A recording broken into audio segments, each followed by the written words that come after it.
Canal 9, Bio Bio Televisión, junto a Universidad Católica de la Santísima Concepción y Arzobispado de Concepción, presentan Diálogo.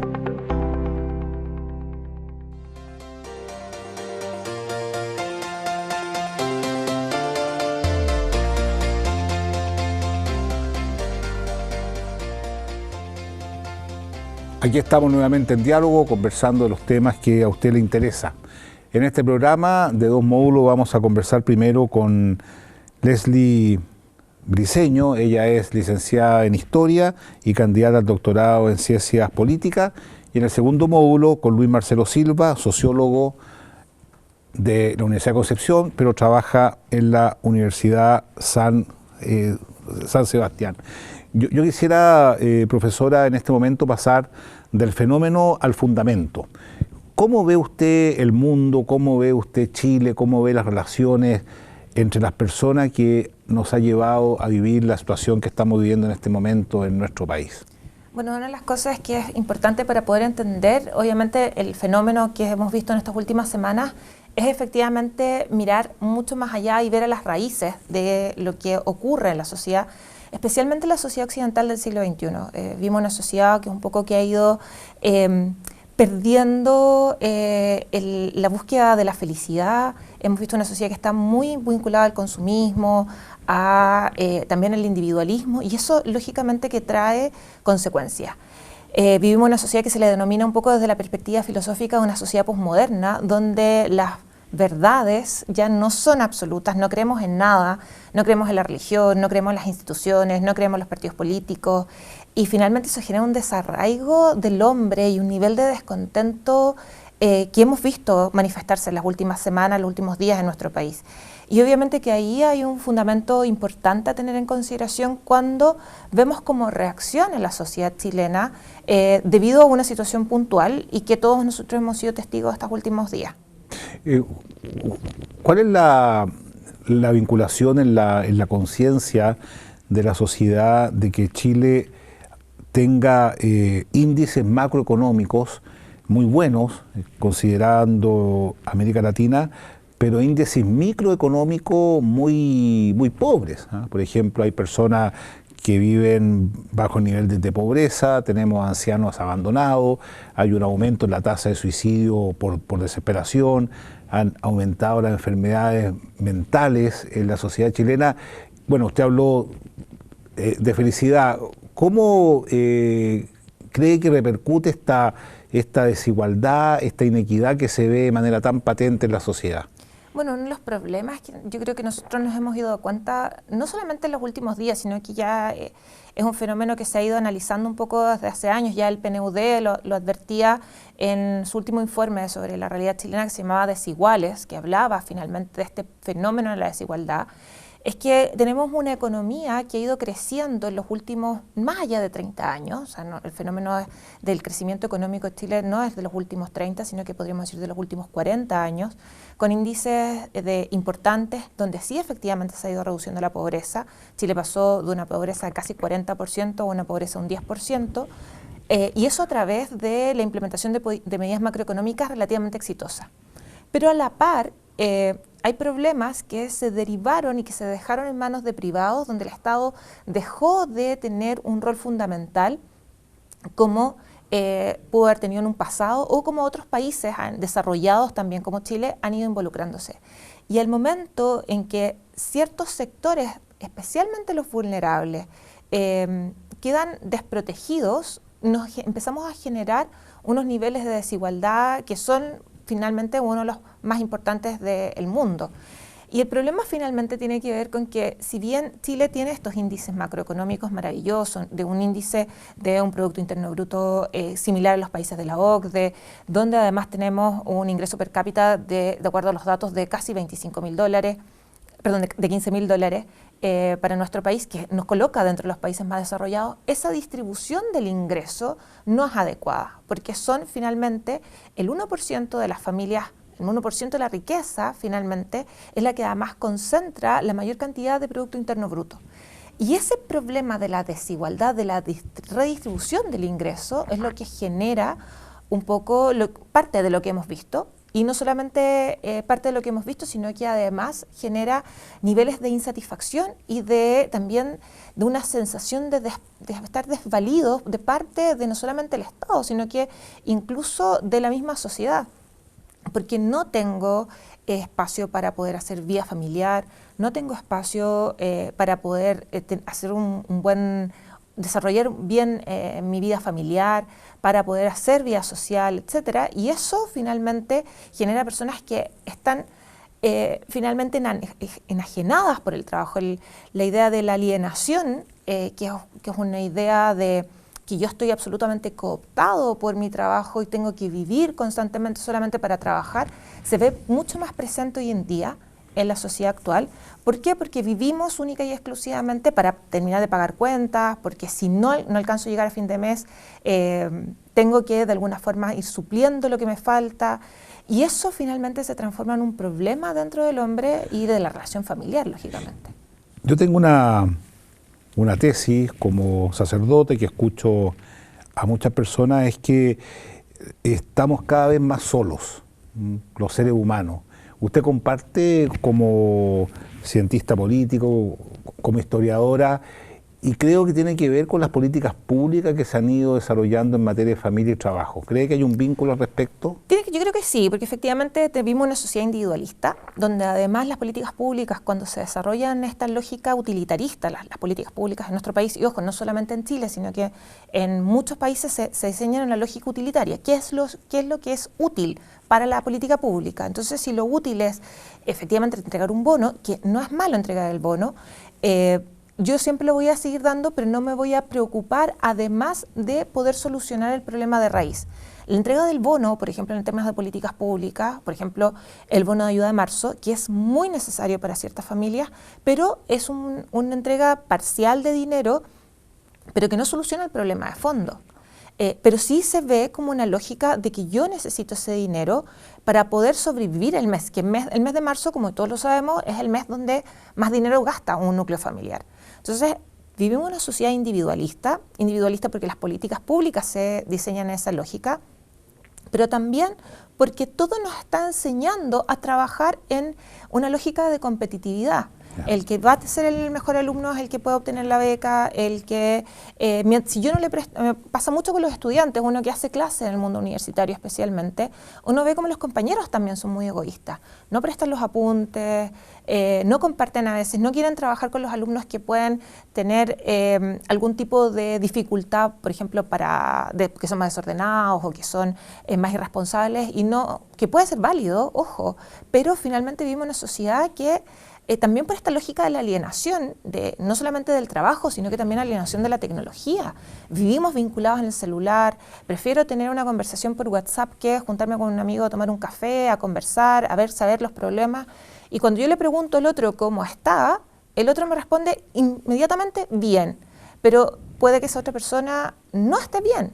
Y finalmente ahí nos damos cuenta un poco de los índices de felicidad de nuestro país, que si bien lo podríamos pensar en algunos momentos, salió algunos indicadores de felicidad, que éramos bastante felices, entre comillas, pero si nosotros empezamos a ver qué es lo que hay detrás de eso, nos damos cuenta que tenemos un tejido social que está desarmado, un tejido social que le falta cohesión, y lo que yo creo que un poco para solucionar, pensando a futuro, pensando en qué es lo que podríamos aprovechar para mejorar eso, finalmente es potenciar el capital social.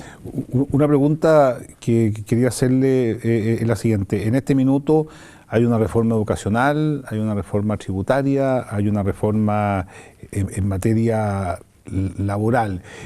¿Cuáles serían, en su opinión, desde el punto de vista de política pública y a nivel estructural, las reformas más importantes que habría que hacer? ¿Dónde cree usted que está el foco, sobre todo pensando en un aspecto bien clave, que es la redistribución, es decir, los menos que cada vez tienen más y los más que tienen cada vez menos y que se les nota en su vida diaria? O sea, si lo pensamos en la lógica de la redistribución, una de las cosas fundamentales en estos momentos y que es prioritario es hacer una reforma tributaria. Ya. ¿Por qué? Porque efectivamente, y en estas manifestaciones que hemos visto en las últimas semanas, nos damos cuenta, y ojo, no solamente lo que ha pasado en la coyuntura de estos días, sino que pensemos en lo que ha pasado en términos de los movimientos no más AFP, de los movimientos estudiantiles y de una serie de otras demandas de parte de la ciudadanía, tiene que ver cómo yo redistribuyo a través del Estado en política pública. Y eso, lógicamente, que necesita una reforma tributaria, porque el Estado no tiene un saco sin fondo, o sea, si bien genera dinero, lógicamente, pero necesita tener un respaldo a ese dinero. Y en estos momentos, una necesidad importante para poder generar políticas públicas de redistributivas eficientes y obviamente también eficaces, es que generemos los ingresos necesarios para el Estado. Aumentar las pensiones, tanto las pensiones asistenciales como los temas de salud, como mejorar la educación, no se van a pagar solos. Y para eso hay que gravar con impuestos a los sectores más favorecidos. Yo creo que es un llamado interesante lo que han hecho algunos empresarios, y cuando estamos hablando de estos empresarios estamos hablando de los más ricos de Chile que aparecen en la listado de la Forbes y otros listados importantes que están diciendo, oye, hay que meterse la mano en el bolsillo y que nos duela, porque efectivamente hay que hacer una reforma tributaria adecuada para poder disminuir la brecha de la desigualdad en nuestro país. Ahora, yendo a un plano más ético, ¿usted piensa que en Chile se va generando una cultura del individualismo que se traduce en avaricia, que se traduce en egoísmo, que se traduce en pensar en uno mismo, que los demás? ¿Usted piensa que el sistema educativo actual, por ejemplo, muy centrado en índices, digamos, ayuda a generar este tipo de personas? ¿Usted piensa que podría pensarse en otro tipo de educación más centrada en el ser que en el hacer? A ver, siempre uno esperaría que los sistemas educativos fuesen mucho más globales y que desarrollaran todas las habilidades del estudiante. Todos nosotros tenemos habilidades para aprender en forma distinta. Yo no soy profesora de formación, no soy educadora propiamente tal, pero sí ya llevo más de 20 años haciendo clases tanto en el mundo universitario como también con adultos. Y uno se da cuenta que aprendemos, y todos nosotros aprendemos de formas distintas. Y lamentablemente tenemos mediciones del sistema educativo tradicional que tienen que ver con resultados de responder una prueba estandarizada, ya sea el CIMSE, ya sea la PSU. Y eso, lógicamente, que ocurre que cuando el alumno que logra llegar a la universidad se encuentra que muchas veces la respuesta no es una respuesta que se marca A, B, C, D, sino que requiere la reflexión, requiere el pensamiento crítico, y eso no solamente en el alumno universitario, sino que en el alumno que puede llegar a un centro de formación técnica, el alumno que va a llegar a un instituto profesional, o incluso si es que entra al mundo laboral inmediatamente saliendo cuarto medio. ¿Usted piensa en ese sentido, bueno, algo dijo al respecto, que el haber pauperizado, por ejemplo, las clases de religión, las clases de filosofía, el haber pauperizado toda la dimensión artística del ser humano? De hecho, en Chile, después de la reforma educacional, son muy pocas las universidades que se han embarcado en escuelas de teatro, en escuelas de arte, en escuelas de música. ¿Usted cree que hay un vínculo, digamos, en sentido, una pauperización de la cultura hace aparecer el emerger, digamos, del individualismo? O sea, claro, y además cuando nos encontramos, por ejemplo, que se quiere eliminar las clases de historia, cuando se quieren eliminar las clases de educación física, ¿verdad? Cuando nos damos cuenta de que efectivamente solamente me enfoco en el resultado de un alumno, y que es bueno que haya inglés, ¿por qué? Porque hay un CIMSE de inglés, que es bueno que haya matemática porque tengo un CIMSE de matemáticas, y dejamos de lado otras formas de aprender. Si uno estudia los modelos educativos exitosos, y no solamente siempre miramos el caso finlandés, pero también tenemos el caso de Singapur, tenemos casos de otros países que son los países escandinavos también, en general son modelos exitosos de educación, donde se equilibra la formación científico-humanista con la formación artística, y también se tiene evidencia empírica de que cuando hay artes, cuando hay educación musical, cuando hay danza, por ejemplo, teatro, dentro de la educación secundaria propiamente tal, pensemos en el caso chileno, primero o cuarto básico, incluso la formación preescolar, estamos desarrollando la personalidad de un estudiante en todos sus ámbitos. Y obviamente, y por eso también las universidades tenemos esa labor de fomentar las formaciones en otras áreas del estudio, porque un ingeniero comercial solamente va a tener clases de economía, tiene que también tener clases de historia, ojalá de algún tipo de apreciar el arte quizás. ¿Por qué? Porque finalmente está recibiendo o se busca que se forme una persona integral, y eso es fundamental en el mundo occidental, en el mundo actual. ¿Y usted piensa que hay un vínculo entre la pauperización de la cultura y la ostentación? Yo lo que he visto en Chile estos últimos años, que hay ostentación de algunos que resulta, y me lo han dicho, muy hiriente respecto de personas que tienen dificultades para llegar a final de mes y que no pueden proveer, por ejemplo, salud a un hijo, no pueden tener adecuadamente a un adulto mayor. ¿Usted piensa que existe un vínculo como cientista política entre la ostentación, entre la publicidad, que a veces resulta muy hiriente para aquellas personas que no tienen ninguna posibilidad de acceder a lo que se ofrece, o cree que son dos mundos distintos? O sea, yo creo que está todo relacionado. O sea, en una sociedad, vivimos una sociedad global, una sociedad donde todo está conectado. Y finalmente nos encontramos con que además, por ejemplo, yo prendo el televisor y veo que anda de viaje un 2x1, porque vas a ser feliz si te vas de vacaciones a donde sea. Entonces hay una necesidad de consumir, una necesidad de tener el mejor celular, de tener el mejor televisor, porque finalmente con eso yo voy a alcanzar la felicidad. Pero también, por otro lado, nos encontramos con que, y vinculando con el tema de la cultura, nos encontramos además con que se ha ido desarrollando esta idea de qué es cultura finalmente. Cultura es que yo voy al teatro, voy a escuchar un concierto. También se da mucho que la televisión nos entrega entre comillas, una cultura más vinculada a las masas, una cultura que apunta a que mejor no piense esa persona y que no reflexione críticamente.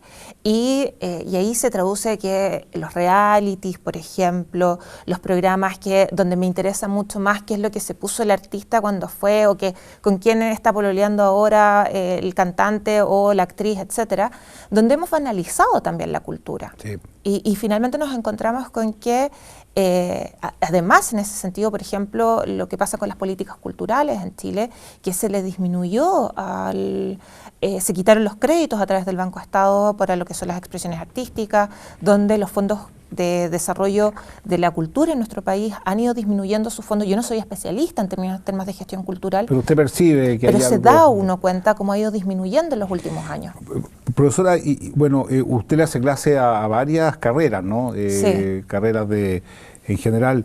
¿En qué están los jóvenes con los cuales usted intercambia en el mundo académico? ¿En qué están? ¿Qué sueños tienen? ¿Qué piensan? A ver, yo creo que encontramos de todo. O sea, encontramos tal como uno puede ver en la distribución normal, nos encontramos con los que son más extremistas, en el sentido de que no me interesa nada, no estoy ni ahí, estoy tomando este curso, especialmente los cursos de formación general, porque estoy obligado, y son alumnos que no se interesan. Otros que efectivamente están mucho más comprometidos con causas sociales, que van desde el animalismo, que van finalmente asociados a los problemas cotidianos.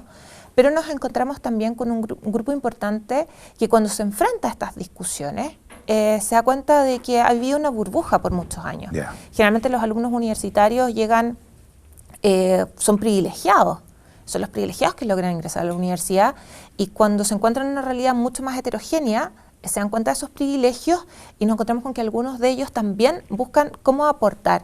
Y en ese sentido, finalmente desde la perspectiva de la ciencia política, uno les puede ayudar a entender cuál es mi rol dentro del sistema político, dentro de la necesidad de la participación política, la necesidad de vincularse en el trabajo cotidiano, que no tiene que ver con que vaya a militar un partido político, sino que tiene que ver cómo yo me involucro en la política, pensando que y entendiendo la política como el espacio donde la ciudadanía se desenvuelve. ¿Usted piensa que estos hechos que hemos vivido va a llevar a que más personas quieran ir a las urnas en las próximas elecciones? A ver, nosotros tenemos dos posibilidades. Acá nos podemos encontrar con dos resultados. Uno, que no pasa absolutamente nada con este tipo de movilizaciones, y que se vuelva la misma lógica del descontento social, y que se mueva a una lógica muy individualista, que es lo que espero que no ocurra, pero también uno podría pensar de que los grupos van a movilizarse mucho más, van a participar más políticamente y en forma más informada. Porque también yo creo que hoy en día está la lógica y el sentido de que le vamos a empezar a cobrar a los políticos las promesas. Recordemos que el próximo año tenemos elecciones. Por eso mismo lo preguntaba. Tenemos elecciones de gobernadores y tenemos elecciones de alcalde y concejales.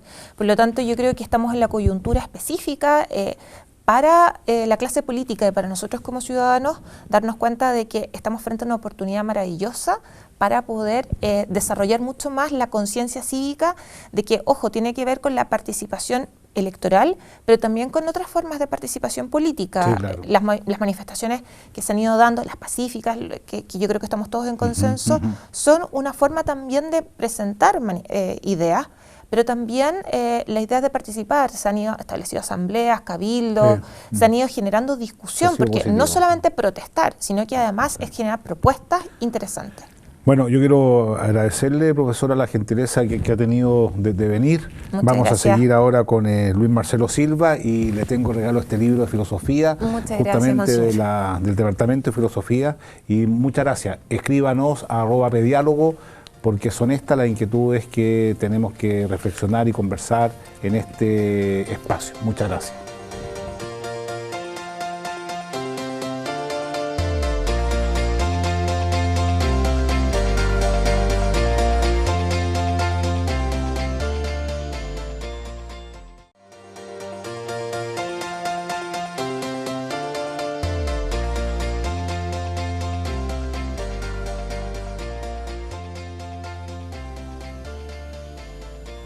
Aquí estamos conversando de lo que acontece en nuestro país, tratando de ir del fenómeno al fundamento. Y para eso nos encontramos, como dije, con Luis Marcelo Silva.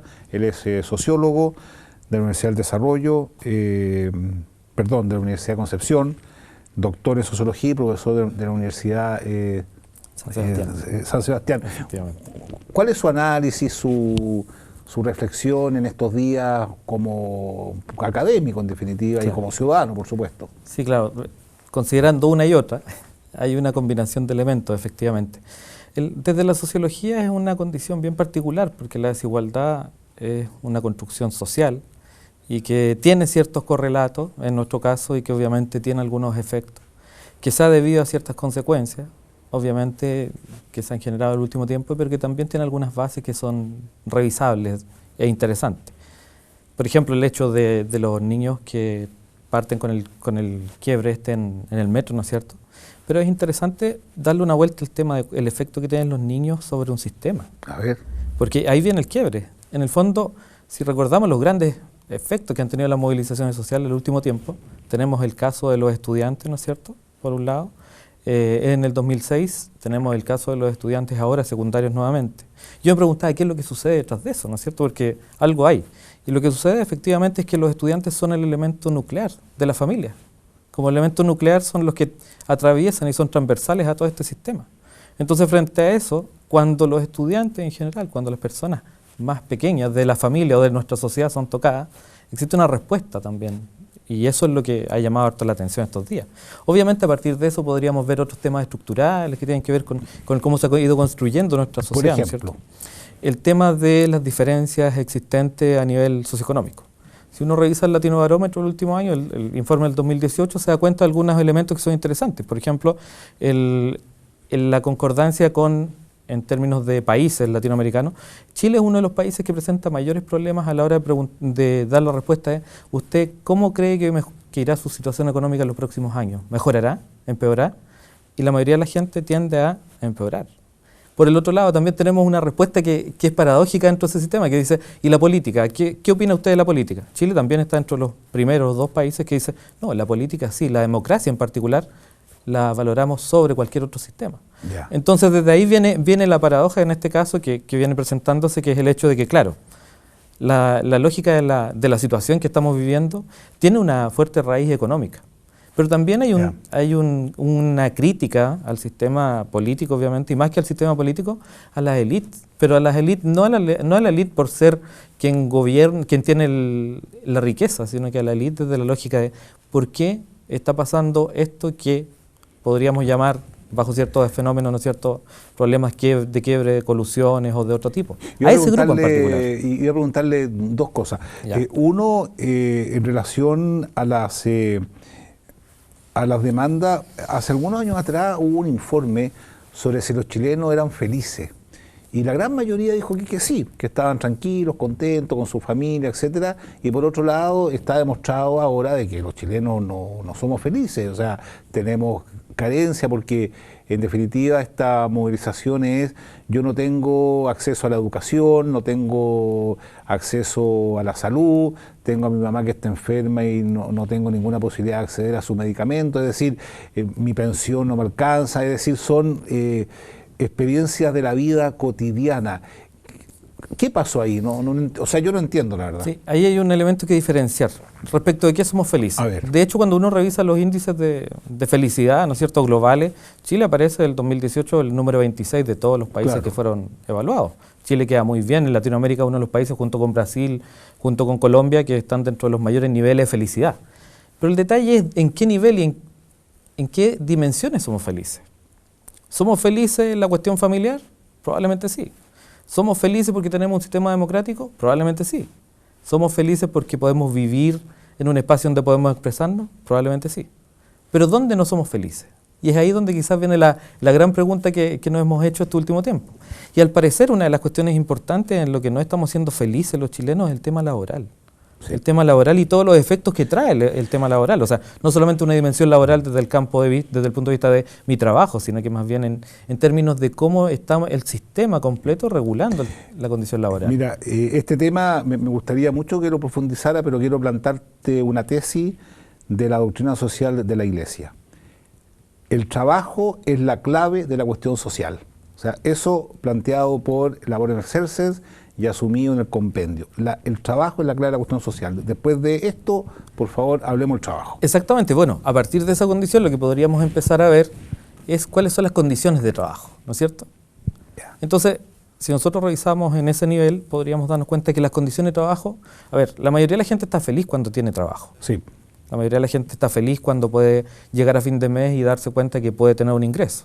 La mayoría de la gente está feliz cuando sabe que a causa del trabajo puede, por ejemplo, ir y contar con un sistema de salud. Pero ¿dónde la gente no está feliz? Que es la pregunta que nos estamos haciendo, ¿no es cierto? Que estos días ha surgido bastante. No está feliz con lo que se va generando después del trabajo, en algunos campos. Por ejemplo, las condiciones de las horas de trabajo. Ahí hay un tema que podría ser cuestionado desde algunas aristas. El costo de la vida asociado a partir de los ingresos obtenidos por el trabajo. Ese es un segundo elemento que también es gradual y que sistemáticamente ha ido generando un descontento, que es lo que estamos viviendo hoy en día. Luego de eso, aparte de la condición del trabajo en ese nivel, la gente está considerando si su trabajo, y es la pregunta que de base el día de hoy se están haciendo, es: ¿mi trabajo cuánto cuesta? ¿Cuánto vale que yo me levante todos los días y vaya a trabajar? Entonces ahí parece que el cuestionamiento que viene justamente es a eso. Es por qué mi trabajo no vale tanto como yo esperaría que tuviera como su costo final, ¿no es cierto? Oye, desde ahí la lógica que deriva en esa condición económica. Interesante. Ahora, desde el punto de vista sociológico, la publicidad presenta un mundo, digamos, por así decirlo, de fantasía, es decir, los viajes, el acceso al crédito, propaganda que se hace en las propias universidades, las universidades se hacen propaganda, publicidad, los autos, las clínicas, etcétera.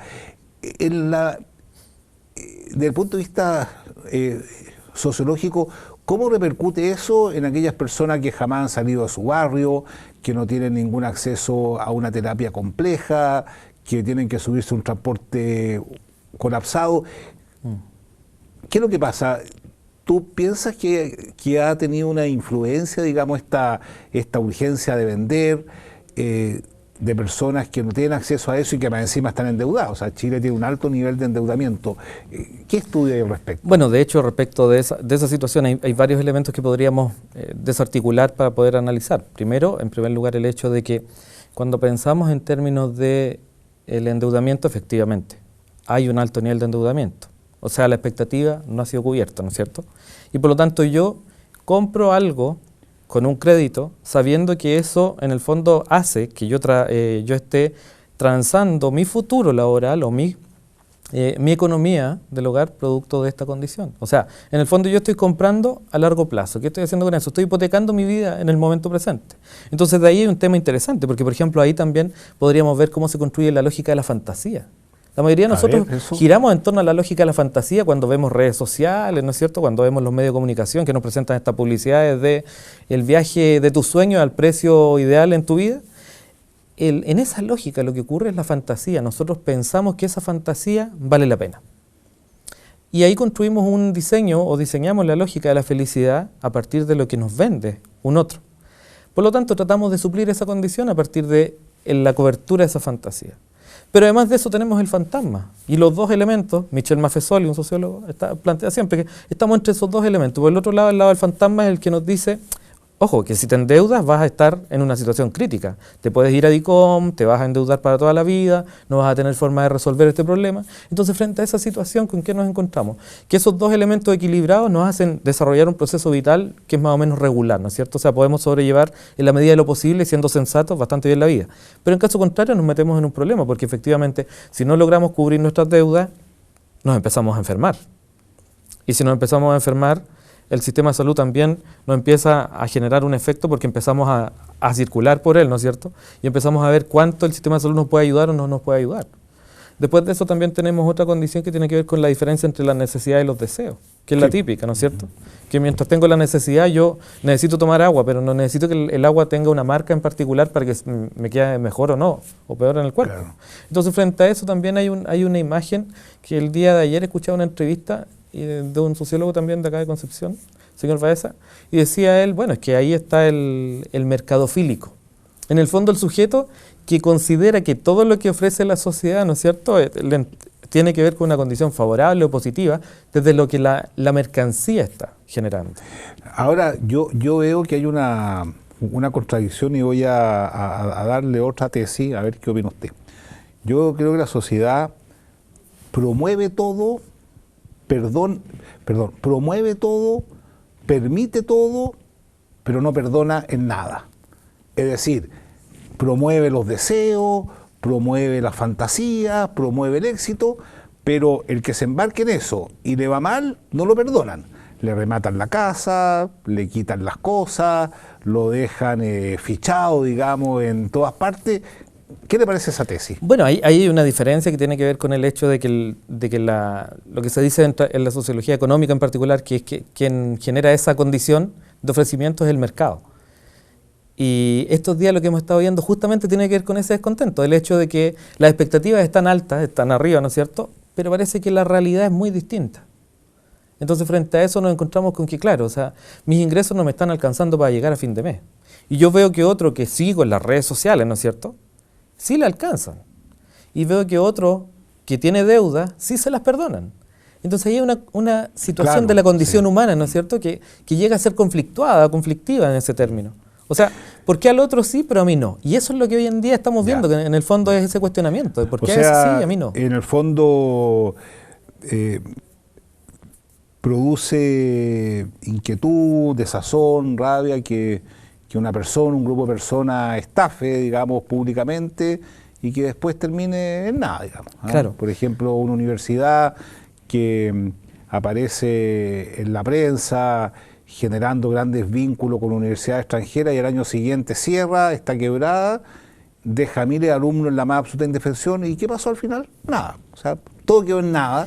Ese es ¿Piensa el tema. que eso es el tema? Bueno, hay algo respecto de eso, que es lo que nos está sucediendo. En el fondo lo que estamos viendo el día de hoy es eso, que estamos viendo que había muchas expectativas puestas y al día de hoy ya nos damos cuenta que, por ejemplo, tener una educación universitaria ya no es el mecanismo de soporte que teníamos en otro momento, ¿no es cierto? Entonces, frente a eso, claro, nuestras expectativas subieron, pero no subieron de la misma forma que como subió nuestra calidad de vida. En el fondo tenemos nuestra calidad de vida que nos dice, tu ingreso es este y eso es lo que tienes, y por el otro lado nuestra expectativa quizás es otra, totalmente distinta. Ahora lo más interesante de esto que esa vida romántica que ha aparecido ahora último de estar en familia, de conversar, de tener relaciones afectivas sanas, digamos, pareciera ser que hoy día representa una utopía porque todo el sistema no ayuda a eso, digamos, al contrario, digamos. Bueno, efectivamente ahí hay un tema de incertidumbre. ¿Cómo yo lo hago para poder estar en esa situación? ¿Cómo lo podemos hacer para...? Y ese es el cuestionamiento que uno también puede ir viendo que está detrás de muchos de los elementos. ¿Cómo yo lo hago para llegar temprano a mi casa, estar con mi familia, ¿no es cierto? Y disfrutar con ellos. ¿Cómo lo hago para ser feliz? Porque yo quiero vivir como un sujeto alegre, pero no puedo porque no tengo los elementos que me permiten hacerlo. ¿Cómo yo lo hago para reconocer que el otro, en el fondo, es igual que mi propia persona, que no me puedo distinguir del otro fácilmente? Porque esa distinción que es tan connatural, ¿no es cierto?, a nuestra naturaleza, observarnos distintos y vernos distintos, tiene también un matiz que viene dado muchas veces por las condiciones de estatus. ¿Cómo lo hago para que el otro me tome en cuenta? ¿Cómo lo hago yo también para tener el resguardo de tomar en cuenta a ese otro? ¿Cómo yo soy sensible a lo que el otro requiere y cómo ese otro me observa también a mí? Desde ahí, por ejemplo, el tema de lo que está sucediendo hoy en día es la lógica esta de estos falsos esquemas que se están generando, que tiene que ver con esta diferencia, casi algunos las que están viendo como de ricos contra pobres. No tiene que ver con eso. Esto es una situación humana, en el fondo, de dignidad humana. Estamos viendo cómo lo estamos haciendo para poder llegar a ser felices como seres humanos. También ocurre la otra. Un grito de auxilio de mayor ternura en la sociedad, de relaciones más fraternas. ¿No será eso en definitiva, en último término, de sentirse absolutamente solo, de tener la sensación de ser utilizado, digamos, por un sistema que le devora el tiempo, le devora la vida, pero lo deja vacío al final? Es que ese vacío, justamente esa condición como vacía, es la que lleva al ser humano hoy en día, y en nuestro caso lo que estamos viendo es que la gente está diciendo: yo necesito tener tiempo con mi familia, sí, eso es. Yo necesito tener recursos para disfrutar con mi familia, y quizás, claro, el problema es que hemos aprendido a que el consumo es una de las bases para poder ser felices. Quizás tenemos que también repensarnos en algunos campos. Pero por el otro lado también... Pienso que eso es interesante. Claro, y viene el desafío también asociado a eso de... Ya, está bien, quizás yo no necesito tanto, y es la pregunta que deberíamos hacer: ¿cuánto es suficiente en mi hogar? Pero quizás necesitamos también responder otra pregunta. Frente a estas situaciones, ¿quién me socorre si yo tengo una enfermedad grave el día de mañana? ¿Tengo un sistema que me permite enfermarme? Porque muchas veces, cuando la gente se enferma, la terminan despidiendo un trabajo, por ejemplo. Además. Entonces, frente a ese tipo de situaciones, nos vamos dando cuenta que hay unas condiciones bien particulares. Y aquí quiero destacar una cuestión también que es importante. Esta cuestión no se trata de izquierda versus derecha, contra derecha. Hay mucha gente que en redes sociales, como hay una lucha encarnizada, encrispada a rato, confunde una condición respecto de otra. No, esto no se trata de una pugna. Cuando revisamos Son los seres humanos que quieren vivir más humanamente y sienten que sentimos que el sistema no nos ayuda a eso. Hay una investigación que sacó un grupo que yo he comentado en algunos lugares, de Activa Research, que es distinto a Criterio Research, que ahí inventaron algo y es una fake news. La Activa Research es verdad, y en el fondo ellos hacen una investigación y dicen: a ver, ¿cuántos están de acuerdo con esto que está sucediendo? 82,6%. Ahora, hay un detalle: ¿cuántos están de acuerdo con la violencia? 72%, sobre 72% dice: no estoy de acuerdo con la violencia. Entonces, desde ahí también hay que entender que esto no se trata de una pugna de derechas contra izquierda, ni de agresivos o violentos contra otros no violentos. En el fondo, la violencia es una de las cuestiones que hay que pensar de erradicar en esto, como para que haya un diálogo en el fondo. Como modo de relacionarnos entre nosotros. La violencia cotidiana como la que está sucediendo hoy día.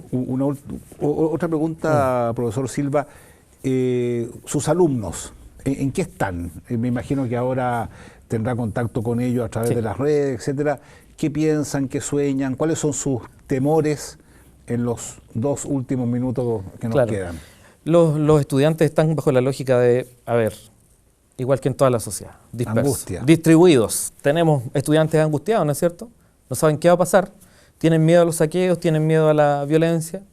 Pero también tenemos personas que dicen: oye, yo no estoy saqueando, no estoy ejecutando actos de violencia, pero me opongo a cualquier forma de violencia existente, tanto institucional como no institucional, como es la sociedad civil o como el Estado. Entonces, frente a eso, tenemos un grupo bastante heterogéneo en ese sentido, y es bastante interesante lo que sucede frente a ellos, porque ellos están en pugna, muchos de ellos, están discutiendo, y obviamente el mensaje es: oye, se trata de dialogar, no romper ese diálogo. ¿Usted cree que, viendo el panorama, con esto terminamos y lamentablemente va a tener que hacer un sí o un no? ¿Usted cree que en este contexto que estamos viviendo, cuando un joven de 15, 14, 13 años que se está formando, digamos, sus opiniones, ¿usted siente que todo lo que hemos estado viviendo, lo que hemos visto en estos últimos años, le han robado los sueños? Depende de dónde esté el estudiante, dónde esté el joven. Ya. ¿A los más pobres? Probablemente sí, Sí. más que a los otros. Ya. Así es. Yo pienso que una de nuestras grandes culpas, sin lugar a duda, los adultos, que no hemos sido capaces de encantar a los jóvenes con ideales, con sueños importantes. Bueno, le agradezco mucho, profesor Silva. Ha sido muy interesante la conversación, lo mismo que con la profesora Briceño. Aquí tiene un libro, Muchas gracias. una revista de filosofía, y muchas gracias. Hemos intentado comprender el mundo que estamos viviendo, pasar del fenómeno al fundamento y sobre todo ver de qué manera cada uno colabora para que haya más paz, más justicia, porque la justicia es el nuevo nombre de la paz. Muchas gracias.